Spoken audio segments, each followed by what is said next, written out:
And with that, the mage was unconscious. And he was dead by the time his guards came charging through the door a few seconds later. It took about all of 7 seconds. My players had no satisfaction from the victory. Nobody had any fun, and my players looked at me to fix it. Hello, Legionnaires. Today we're cracking open the Rifter number 21 to wrestle with an optional rule called P.P.E. channeling. A tweak that promises to keep your wizard alive long enough to actually do, wizard things in combat without turning him into like Neo from the Matrix. So let's take a look. Get that off the screen. Oops, I meant to do that. There we go. All right, we got our Rifter here. Let me go to page 16, which is actually 17 here. And before we even get started, do you think that spell casting should be slow mode in Palladium games? Or are you encouraged by the quickening of actions? Drop your thoughts and comments and let the debate begin, because I know people are going to have thoughts about this one. Inevitable salt. It's okay. It's okay. All Remember, this is all optional. This is all optional, yes. Keep your shorts on.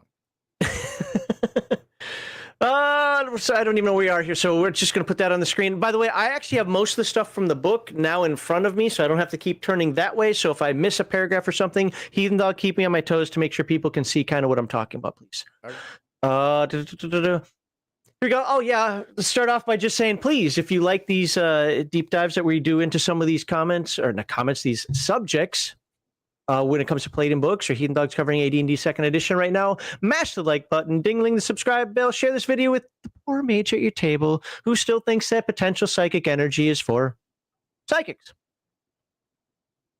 I'm sure they're out there. So what is the problem here? See, right there, it starts off with the problem. So let's be honest, many of you have witnessed that sad trombone moment when the villainous Archmage spends half a melee round mumbling power words only to catch a power punch to the face and eat dirt. Some game masters say, hey, fair is fair, the dice have spoken. That's the way the rules of the game work. Others want a more cinematic flow without crossing the line into story game hand-waving. Personally, I just want my big bad to last longer than an overripe banana in a gorilla cage. Jason Richards, author of the article, felt the pain and decided to hack the Palladium spell system so wizards scale in speed as they level. Enter P.P.E. channeling. And it says go over to the second page. Oh, there we go. P.P.E. channeling. Instead of the purely time-based system found in Rifts, Palladium Fantasy, Beyond the Supernatural, and all their Palladium games, this is Jason Richards talking here, developed a system called P.P.E. channeling. This determines the rate at which a magic-using character can channel P.P.E. into casting a spell. Most mages can channel 5 P.P.E. per level of experience per melee action. Let's translate that into table English for folks here. So level times 5 is now your personal fire hose of P.P.E. Whoosh. Each action, you can pour that much juice into the spell and keep chanting. The higher your level, the bigger the hose. I think that makes sense to folks out there. Thus, it takes a first-level character only 1 action to cast the spell Levitation because it costs 5 P.P.E. 1 action to cast Blinding Flash because that costs apparently 1 P.P.E. 2 actions to cast Shadow Meld because that costs 10 P.P.E. Or 3 actions to cast Energy Disruption, which is 12 P.P.E. Scroll. So your brand new Leyline Walker can still slap out Blinding Flash in the blink of an eye, but anything beefier, choose up actions. Scroll down. Yep, thank you. A 3rd level character can channel up to 15 P.P.E. per action, so he can cast Levitation, Blinding Flash, Energy Disruption, or any other spell with a P.P.E. cost of 15 or less in a single action.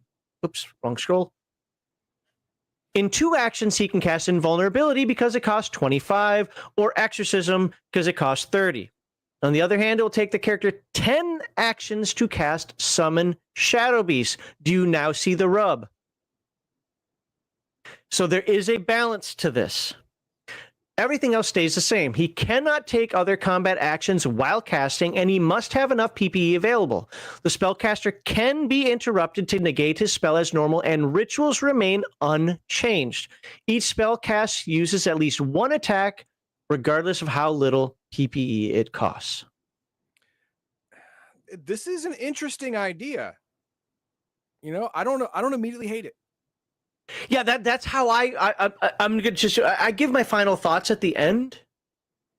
But you've kind of summed up how I feel. I'm like, I don't know, and I do have one very important reservation, and I will talk about that. Okay. But I'm with you on this right now, and this is me after reading it twice. I'm with you on this. All right, so Leyline Walkers, yes. So who gets the biggest hose?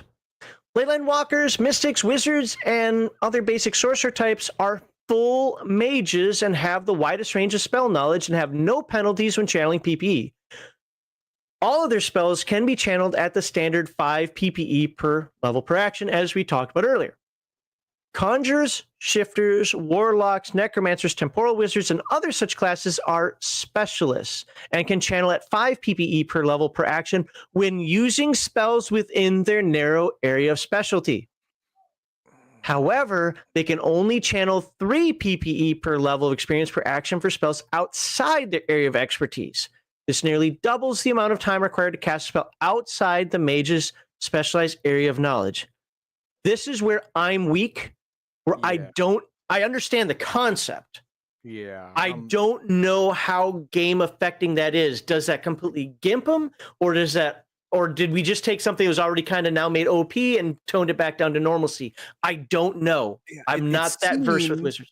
It seems like unnecessary added complication. It seems that way. I understand where he's coming from, but go back to D&D, brother, because there are no full mages and specialty mages in Palladium. They're not categorized that way. Yeah, but I mean, but you get the point that he's making. They have specialized function. I understand, but they're not categorized that way in Palladium. You're either spellcaster or you're not. Let's scroll down to page 17. In the case of TECHNO-WIZARDS, where does that start here? Oh, here. Wait. Where is the part where it talks about TECHNO-WIZARDS? Oh, it's still. Why did I say 17 when it's still on this page? We're starting right here. All right, whatever. In the case of TECHNO-WIZARDS, the penalty to cast the spells only occurs when attempting to cast the spells in the traditional manner and not into a device. The creation of the device is effectively a ritual and therefore unaffected by the P.P.E. channeling rule. Also remember that many of these classes already have advantages in P.P.E. costs to cast certain spells.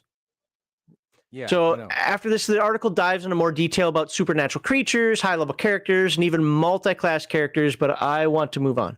At this, maybe not at this point, but my goal isn't to explain all of this to you. It's to give you enough information to determine if you like the idea and might want this rifter, or poo-poo the idea and say, rip those pages out. I don't know. Advantages and disadvantages. I think we've already talked about a couple, but so what are the benefits and drawbacks of this optional P.P.E. system? Well, let's hear what Jason has to say. The advantages of this system to a mage are clear. It allows him to cast simple spells in a single action, greatly enhancing his usefulness in combat or defense, while keeping him under the usual restraints of P.P.E. usage, the need for constant concentration, and the necessity to speak the power words for that particular spell. By allowing characters to use magic more effectively for defense or attack, it decreases dependence on armor and traditional weapons, and allows him to better play in character and rely on his own powers and abilities. It also offers a great new way for mages to advance as they gain experience, becoming more powerful and casting higher level spells more quickly. The disadvantages are few but major. Oh, thank you. Disadvantages are few but major. Many spells, especially spells of high level, will require longer to cast than under traditional rules. And that, like I said earlier, is the rub. Yeah, I can hear somebody say, oh my God, you're casting fast, whatever. Well, you're also casting slower for the ones that take more PP. Yeah. Open Rift, 1,000, 2,000 PPE. You'll be there all day. Here's the thing. Well, I think I talked about it at the end. I don't want to kind of spill that now and double talk. So let's just move on. So this is a change for the will require longer casting traditional rules. There we go. This is a change for the positive, as in the existing system, some high-level spells require 30 seconds, simply 2 melee rounds to cast, such as Talisman and Doug said, Dimensional Portal that have huge PPE costs, but were lumped together with less costly spells such as, well, Remove Curse. The second disadvantage is that a mage can now blow through PPE in a matter of melees, not over several minutes. This is a big issue and will make mages think twice before expending lots of PPE or using magic without enough consideration. That's trusting the player to do smart things. That's never a good idea. Generally speaking, and this is not to say that the current Palladium system is wrong or bad, just speaking generally or conceptually here, longer casting times for colossal spells good. I like what he's preaching here in terms of general game design context. I'm not sold. I'm also not poo-pooing. I'm just not sold that this is necessary for Palladium. Yeah, I hope that makes sense to folks. Gateways to the Abyss should take extra effort. Blowing your mana pool into melee is also good. You know me. Consequences, they make choices meaningful. The flame that burns the brightest burns the shortest. Now, they got mage categories here. So this is what Heathen Dog's talking about. There's no specialists and so forth. He lumps them in here. I'm not going to take a long time to look at those, but obviously this is 2002 numbers, so you'll have to find your own your own mage in there. And then he goes into closing remarks. So my commentary, and some folks are going to call this a solution in search of a problem. And here's my biggest rub. Psychics already own the fast action niche. Yes. And this that is purposeful. Right. And this seems to encroach on their turf. Yep. I think that if somebody were to make that argument, it's a fair argument, and one that has me a bit concerned about PPE channeling. Yep. On the other hand, I can see the argument that channeling doesn't buff raw power, it buffs pacing. Every class gets a shine in a signature moment that does make players happy. But as we've talked about with the Psychic in the past, Psychic, fast, lower power individually. Magic user, slower, higher powered individually. I mean, like as in one burst. A Psychic burst is poo. A Magic burst is poo. Yes. You know? So what are some... If you don't want Psychics in your campaign, don't use them. And then you're not encroaching on anyone's territory by doing this. Right. Yeah, right. So what are the potential ripple effects that you may have to consider? And I was just brainstorming with it when I came up with this. Remember, I'm an after the bomb guy. I don't use magic and so forth, so I don't have a lot of experience with it. But high-level wizards can rapid-fire mid-tier spells, tilting encounters towards glass cannons into Nuke Fest, right? Gems, they're even more so. Somebody put in the comments before, I much prefer PPE over to spell slots. My problem with PPE, at least in the Palladium version of it, is you have like 8 billion of them and you can just keep throwing spells. At some point, you got to run out. In this version, GMs have to track actions even more like a hawk. And I said actions. Hey, you're at 40 PPE this round, Sparky, or 45 PPE this round, Sparky. That fireball spills into the next melee round. You're going to have special consideration like that. And players may hoard PPE even more aggressively, turning every ley line into a Disney queue. On the flip side, some tables are really going to like the idea of letting a mage pull off a blinding flash spell in real time. And those, or as I started initially, getting that armor of Ithan up before 7 seconds have passed and the big bad is already dead. I'm torn on this. I'm really torn on this because I get it. We have an Earthdawn story we've told a million times. I'm not going to tell it here. Something I did with a creature that was killed too quickly. So I get the point. At the same time, part of me says, well, that's just the weakness of being the wizard. If you didn't want him killed that quickly, you should have made him a psychic. Am I wrong? I might be. I don't know. That's not the answer. Yeah. What's that? The real thing is that the game master, what's his name? What's the guy who wrote this up? Was it Jason? No, Jason Richards, I think his name is. Jason messed up being a GM. There is no wizard Jeff. PC wizard who would face a group of evil bastards on his own and expect not to get clubbed in the face. We talked about that earlier today. The wizard is someone who has to be protected and pick his battles. You grow up knowing that because you are physically weaker than everybody else. The evil wizard master that you're facing, if you get into his orbit and he's all alone, he should expect to get clubbed in the face hard. That's why the bad guy, if he's an evil wizard master, always has minions to put meat shields between him and the clubs so he can get his spells off in time. That's common. The only thing that I want to counter that with is you're making a lot of assumptions here. We don't know the entire back. If he did it as you said, I agree. I can only use what he wrote in the write-up. And in the write-up, there wasn't anyone but the bad guy in the room. No, there was no talk of other minions. There was no talk about chopping through people. There was none of that. There's this long introduction. I only read part of it. Okay, well, the part you read, the part I know, there was no one in the room but the hero group and the bad guy, and Yep, that's fair. the bad guy got blitzed. Yeah, that happened. And he got blitzed with a second issue, but this is one that I have zero problems with.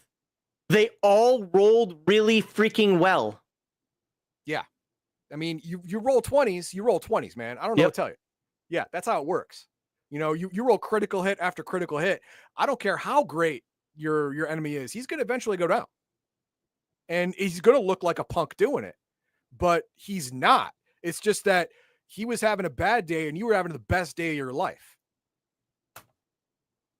But evil wizard masters aren't going to face the PC party alone. He is not going to have his inner sanctum undefended, either by magical traps, cantrips, enchantments, whatever. That's just bad GMing. But I do see it as interesting. Mm-hmm. The initial part, I see it as very interesting. Now, whether it works, I'd have to play test it. Obviously, you have the same issue. But on the surface, first blush, it seems doable. So I'll wrap it up here with what my final thoughts are. I think Heathen Dog really gave a good explanation there. And to be fair, I think Heathen Dog was right. I just don't want to make all the assumptions in the world of what happened at this point. You know, there are other things that there may have been minions, there may have been traps, there may have been all these things that they just defeated, but then in the course of play, then they defeated them. Right. Yeah. Right. Then they get to win. Right. I mean, that wasn't like over in 7 seconds. That was a marathon. So ultimately, channeling is obviously not going to be everybody's cup of tea or a cup of mana or a cup of P.P.E. in this case. Personally, I am very concerned that this takes away from the psychic. And I will argue that Jason simply implemented the mage in his game, big bad or not, incorrectly for his desire or vision for that encounter. And I think that's what Heathen Dog was saying as well. Yeah. The players overpowered the mage, not just by good die rolls, and again, I didn't read the entire thing, but that was a big part of it, in which I can understand his point of view because he knows that happened, and there are things that you can do to manipulate the situation to still have more fun, but also by exploiting the natural weakness of the mage, intentional or not. That's the mage's fault, not random chance or bad game design. And something like this, when it has the word problem in it, is implying, I'm not saying he's complaining about Palladium. He obviously loves Palladium. He's running his game. But when you say the problem, you're saying that there's some sort of bad game design going on in there. And I don't see that. So anyway, for those of you who cringe at anything that smells cinematic, park this rule back in the magazine, burn it, ignore it. However, if you want wizards that scale from candlelighters to battlefield threats without hiding behind power armor, give it a try. Worst case scenario, it sucks, and you revert to stock rules, no harm, no foul. So Have you tested PPE channeling? Anybody out there? A concept? If so, what were the results? Perhaps you already have a homebrew that handles spell pacing even better. Put it in the comments. Let us know. Let's crowdsource the ultimate mage fix, because apparently there's a problem. It's on the screen right there. And before we get to chat, if you found value in this, even if you're like, yep, I found value that you wasted all this time and telling me something I'll never use in my game, that's fine. Please like, subscribe, share, and feed the algorithm so more disgruntled wizards can join our ranks. And next we'll be talking about Techno-Wizards, so more wizardry to come. All right, Heathen Dog, what do we have for chat? We got some star comments here. Yep. We got first we'll do the $5. Thank you, Doc Flamingo. Gee, I wonder why Gygax hated the idea of PC spell users so much. He wants them all killed by house cats. Where were you in the first part when he was talking about kill with house cats? Well, why do you think they got a D4 hit points? By the way, level? Doc Flamingo has a game. He's talking about it on our Discord. I don't have it in front of me right now, and I don't want to forget the name of it and so forth. Sorry, Doc. But if you check out our Discord, you can see he's got a game that he's published. Just check it out. Then we have wireless user. Let's make this simpler. Any spell equal to or lower than your level takes 1 action to cast. Problem solved with less math. Okay. Okay, yeah. Again, you'd have to play test that because level advancement in Palladium is very slow, purposefully so. Good, yeah. Yeah, so it would be a long time before you do that. And in the future, if you could do me one favor and put the word problem in quotes. Okay, fair enough. Darthik says, in Rifts, there's a reason why my wizards all use guns a lot of the time. You can't cast spells unless you want the coalition to kill you. Yeah, I mean, also in Rifts, especially an evil wizard master would not just rely on pure magic unless he was some kind of supernatural creature. There would always be a technological element in there because that's the world you live in. And then Julia comes up, oh dear, this has unfortunately happened far too often. It begins and he's dead. I don't know about far too often, but it does happen, obviously. Yes, it does. And what I'm saying is a lot of it is bad prepping on the GM's part, but some of it is just, dude, your players were having a good day. They were having the best day of their lives. They were rolling 18s to 20s. They were rolling max damages. There's nothing you can do about that. That stuff just happens. And instead of saying, oh, I have never, ever heard a player say that didn't last long enough when they were rolling crit after crit after crit. That's all I hear them talking about. Oh, 320s in a row. I'm the freaking man. Rah. They're not worried about how fast a bad guy dropped. They're just high-fiving and butt slapping themselves for all those 20s. So everyone still had fun. There's two schools of thought. There's more, but there's really two schools of thoughts on this. Number one is they won. Suck it up, Buttercup. Deal with it. And, that's why we rolled dice. That's why we let them use their ingenuity and creativity. And that's why these things happen. There's the other school of thought is like, I want this to be interesting. And this is what happened in that Earth Dawn game. These guys, again, I'm not going to go in the whole story, but I'm going to blurb a little bit of it. They beat something way too quickly. Like, no, they've had too much buildup, too much time. And they all told me after they're glad I did what I did. Now, I didn't do PPE channeling or anything like that, but I did find a way to make the creature, we'll just say, last longer and give them a freaking challenge without killing any of them, because that wouldn't have been fair. They'd already won. Hit point Viagra. Yeah, it was hit point Viagra is really what it was. But it got the message out there of how strong this thing should have been had they not rolled like a million. And there's some people who say, well, that's bad game mastering. They'd already won. Why would you do that? And other people say, no, that was good game mastering because you made it intense and epic for them. Yeah. I will just say that people he didn't have to tell us. He didn't have to. And we would have been none the wiser because he made a rule in his head. We beat him before he got to go, yeah. which is Jason's problem in this thing that he's trying to solve. But he kept the thing alive. Yep. But made sure that none of us were going to die. None of us were going to be permanently harmed. We weren't going to lose copious amounts of money just chugging potions or whatever, dumb shit like that would, that wouldn't have normally happened. We weren't going to be penalized for sport. Right. And so it doesn't matter. Anyway, let's go on. Mhm. I don't think I can have a real opinion on this until I've seen someone run it with 6 players, including at least 2 spellcasters using this. I would add and a psychic, and then Yes. ask the psychic at the end, "How did you feel today?" No, that's exactly why I started this one, because that was going to be my comment. You have to have, I would say, 1 spellcaster, 1 psychic, or 2 spellcasters, a psychic, or 2, or whatever. Absolutely, Heathen Dog. Yes, because of that for me, and maybe for him as well. That's the bigger rub for me. Everything else I can deal with, but I really feel that this makes the psychic. It kind of pushes the psychic to the side. We don't need you anymore. Yeah, we've had Kevin Sambita on here many times when I brought up the idea that mages were powerhouses but slow, and psychics